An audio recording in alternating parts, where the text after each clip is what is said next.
Hey guys, in this video we're going to look at TradeLib and the achievement of the goal of full employment.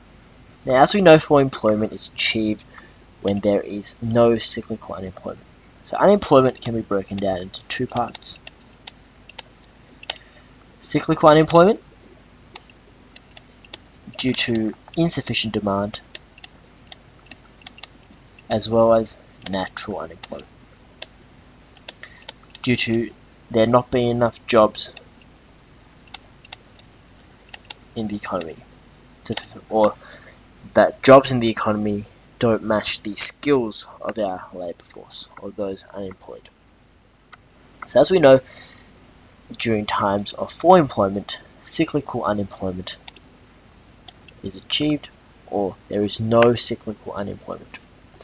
However, there is still around 5% natural unemployment due to seasonal, structural, or hardcore reasons. So somebody may just be unemployable because they have a criminal record, for example. Or someone has a mismatch between what the job requires you and the skills that you have. So you don't have the necessary qualifications in order to obtain a job. You fall under the category of natural unemployment.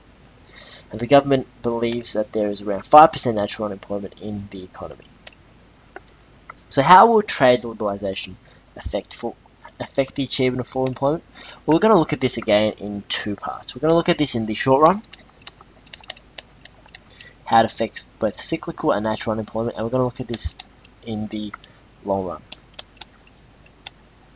how it will affect cyclical and natural unemployment. We're going to denote cyclical unemployment here as being CU for cyclical unemployment, and natural unemployment as NU. Now, these are not recognized acronyms, so I'd refrain from using them in any of your short answers or any reports that you may do.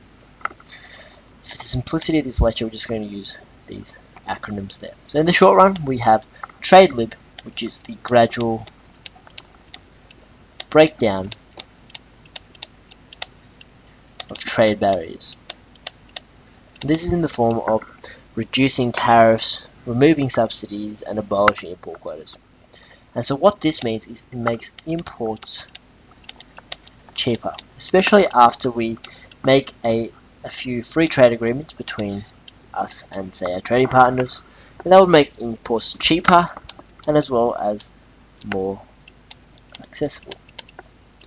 This is all done very quickly after a free trade agreement is made, and so in the short run we will see that imports increase. And when our imports increase, this means domestic consumption may decrease, because in the short run we may not change our tastes or our consumption patterns very much. That would lead to domestic consumption decreasing, because we only need so many goods and services to satisfy our tastes, and therefore we import because it is possibly cheaper and instead of consuming domestically.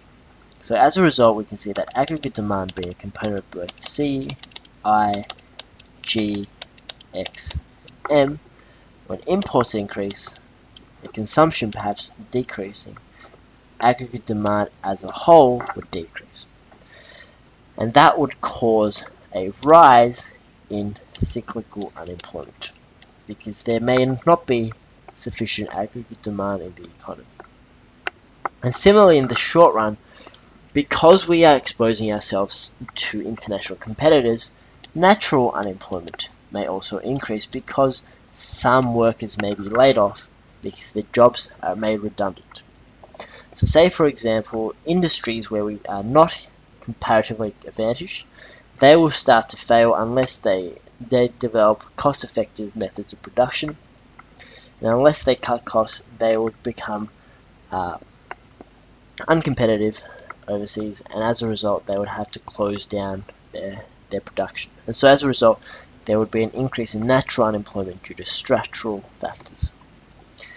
So when firms start to shut down jobs because they no longer need workers, such as that, they could easily import workers, or they could use immigration to import, to sort of poach rather skilled labourers from overseas, then the natural unemployment rate in the economy would increase. But that's all in the short run. So in the short run, that would lead to a movement away from full employment. Now in the long run, what this suggests is only the most efficient firms survive.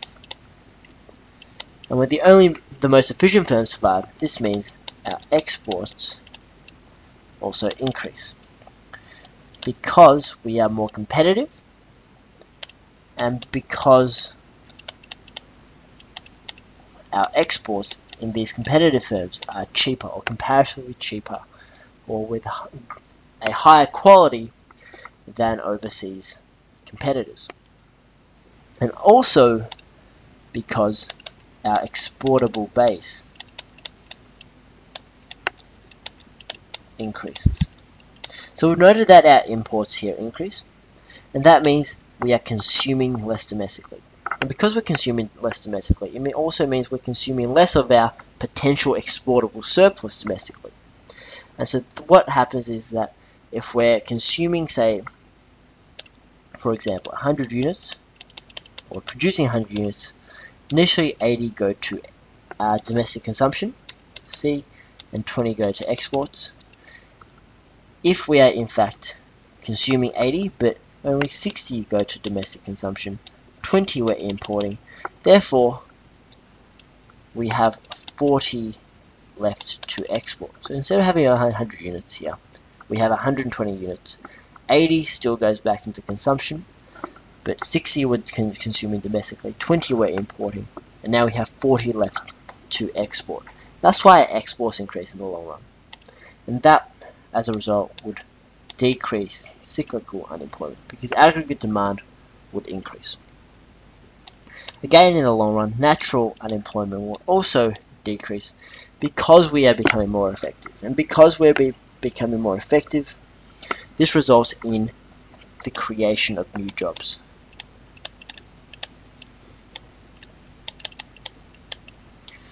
So when international firms or international consumers try to buy our exports, that would create new jobs, or jobs that don't exist at the moment, because these workers are so occupied in working for firms which we don't have comparative advantage. So when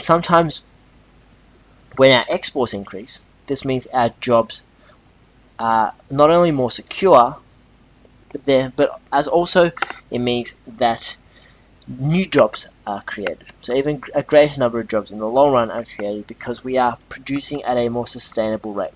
So we're not depending on the government giving us subsidies or giving us import, or protecting us through import quotas, or protecting us through tariffs. We're creating new jobs because of increases in growth in the population rate of the entire country or in the entire world, which would therefore increase the demand. And since we're trading in a global scale now, that would mean that new jobs will be created in industries where we are comparatively more advantaged, and therefore these new jobs can be sustained. So as a result, in the long run, full employment will be achieved, but in the short run, full employment may be compromised, or may be sacrificed in order to achieve this long run sustainability.